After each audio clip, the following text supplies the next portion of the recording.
Telegram invalid email token.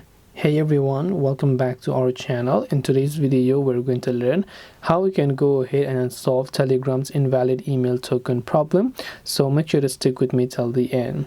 Now, the email invalid code in Telegram APIs means that the specified email is invalid.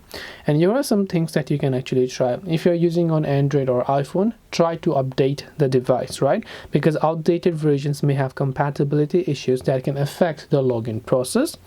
The other is to try a different device. So if you have access to another device, try installing the Telegram app there and attempt to log in. Then you can also try restarting your device. So if you're using Windows, you can just go ahead and try to click the restart button there, which should fix the issue the next time you try it.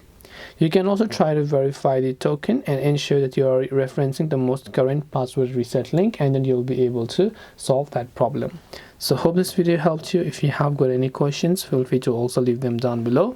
Thank you for watching till the very end of this tutorial, and see you soon in the next video.